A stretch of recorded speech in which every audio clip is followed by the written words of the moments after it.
Today, we're going to dive into a pretty radical idea. It's a plan for tackling our biggest global crises. We're talking climate change, social division, all of it, not as separate problems, but as one massive, interconnected challenge. It's a framework called Phoenix, and it might just be the blueprint for a much more coherent future. You ever just feel completely overwhelmed by it all? You look at climate change, economic instability, political division, and it all feels like this one giant tangled mess. It's what some people are calling a polycrisis. And the thing is, we have so many brilliant people and amazing projects working on solutions, but they all feel so separate, so siloed. They just can't seem to get the traction we all so desperately need. Well, the core idea behind Phoenix is that these aren't separate problems at all. Not really. They're all just symptoms of a much, much deeper issue, a fundamental crisis of relationship, a breakdown in how we connect to each other, to our own systems, and of course, to the planet itself. Okay, so let's really dig into what that means, this crisis of connection. It really gets to the hearts of the deep-seated patterns and the underlying mindsets that are running our world today. This really lays out a stark choice for us. On one side, you have our current reality. It's a world driven by fragmentation, by fear, competition, and endless extraction. And it's led to a system that's just fundamentally misaligned with life. But on the other side, there's a vision of coherence, a future that's built on wisdom, on collaboration, and on regeneration. And that journey from one side to the other, well, that's the central challenge of our time. So the big question is, how do we build a bridge from all that fragmentation to a place of coherence?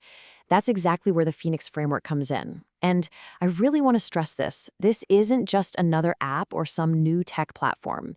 It's being imagined as a whole new kind of living infrastructure for all of humanity. So what is PFONX exactly? The official term is a consciousness evolution architecture. I know, that sounds super complicated, but the idea behind it is actually pretty straightforward. Think of it as a system designed to help us upgrade our collective operating system, to help us shift our whole way of thinking from what can we take from the world to what can we regenerate together. This image is a perfect way to think about its design. Imagine Phoenix as a kind of planetary nervous system. It has all these different specialized parts, like something called the Synergy Engine or the Climate Emergency Response Forum, which is known as CERF. And they all work together, just like organs in a body. They form this unified architecture with one single goal: planetary regeneration. But how does a system like this actually create coherence on a global scale? I mean, how do you possibly unite thousands of different projects and initiatives without creating some kind of top-down controlling bureaucracy? Well, the strategy isn't to impose a single solution from above. It's to weave together what's already there. The goal is to cultivate these islands of coherence by making thousands of regenerative projects, big and small, visible to each other, able to talk to each other, and capable of reinforcing one another's work. You start to create this beautiful archipelago of hope. And a really fantastic example of this in action is that framework I mentioned, CERF. This is not about outsiders coming in and imposing solutions, not at all. CERF is designed to support what's called place-based transformation. It's about empowering local communities to design their own regenerative futures in a way that truly honors their unique culture, their history, and their local ecology. It's coherence built from the ground up. And Phoenix doesn't just connect projects, it helps them evolve. It actually provides a kind of roadmap for collaboration. It starts with the basics, right? Just getting everyone on the same page with a shared understanding. From there, it helps build the deep trust and the psychological safety you need for any healthy collaboration. But the ultimate goal is what's called synergistic collaboration, that incredible state where the group becomes so much more than the sum of its parts, unlocking a collective intelligence that can solve our absolute toughest problems. Now, you might be wondering, how on earth do you coordinate all of this on a planetary scale? This brings us to one of the most innovative and, honestly, fascinating parts of the Phoenix design. It's really unique and ethical use of artificial intelligence. Okay, this is the absolute key point.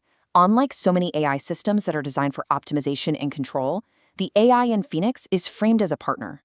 Its job isn't to give us answers or to make decisions for us. Its job is to help us see patterns, to understand the consequences of our actions, and to ultimately make wiser choices together. It's a tool for collective sense-making. So, what does this all lead to? The ultimate vision is to enable something called a collective murmuration. I mean, just picture a flock of starlings, right? Thousands of birds moving in this perfect, beautiful harmony, all without a single leader. That's the goal here.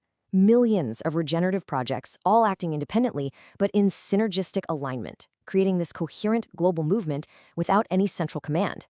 And this brings us to the ethical heart of this entire framework. Because at the end of the day, this isn't just about cool technology or logistics. It's about our place in history and the kind of legacy we choose to leave behind. This really gets to the core of it. We are the first generation in human history with the power to fundamentally alter the planet's life support systems. Think about that for a second. That gives us a profound, unavoidable responsibility. It's a heavy weight, for sure, but it's also a powerful call to action. And because of that immense responsibility, Phoenix is built on a foundation of deep human values. This is not about clever tech. It's about creating the conditions where trust can actually flourish. So principles like psychological safety and relational health, these aren't just nice-to-haves. They are hard-coded into the system's design as prerequisites. Without that human-centered foundation, the whole thing would just crumble. So we end with this question, which is really the central question that Phoenix poses to all of us.